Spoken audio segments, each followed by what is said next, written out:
দর্শক, আমরা সকাল সকাল ছিপ নিয়ে মাঠে চলে গেলাম। মাঠে যে একটা ছিপ ফেললাম পুকুরে, পুকুর বলা ভুল, এটা হলো যে ঘেরে ছিপ ফেলছি। দেখি কোনো মাছ ওঠে কি, সেই উপলক্ষ নিয়ে ছিপটা নিয়ে বসলাম। ভাবলাম একটা ভিডিও করি, ভিডিওটা আপনাদের সাথে শেয়ার করা যাবে। মাছে ঠোক নিচ্ছে, দেখা যাক মাছটা তুলতে পারি কি, কত দূর হয়।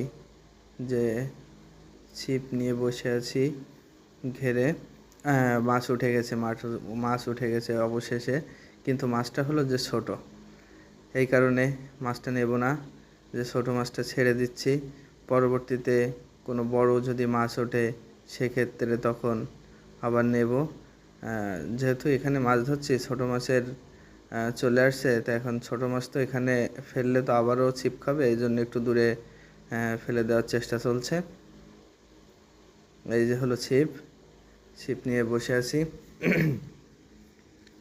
দেখা যাক আবার পরের চান্সে কোনো বড় মাছ দেখা পাই কি।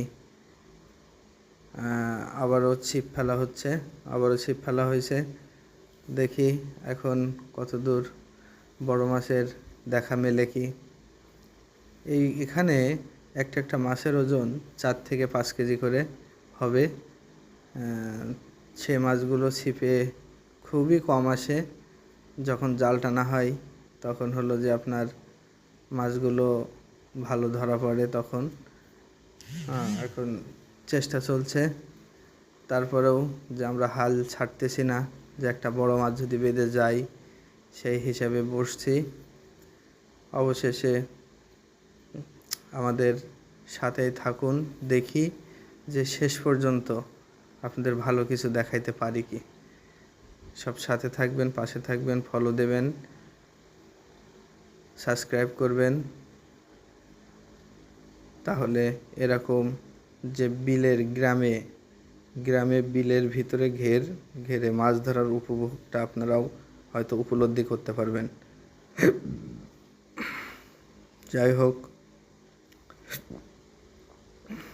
বড়শিতে আবারও ঠোক নিচ্ছে, দেখি যে মাছ পাওয়া যায় কি। অনেক আশা করেই বসছি। গ্রামের বাড়িতে ঘেরে প্রকৃতির মাঝে যে মাছ ধরার মজাটা অন্যরকম একটা ফিল, যে ফিলটা আমি আপনাদেরকে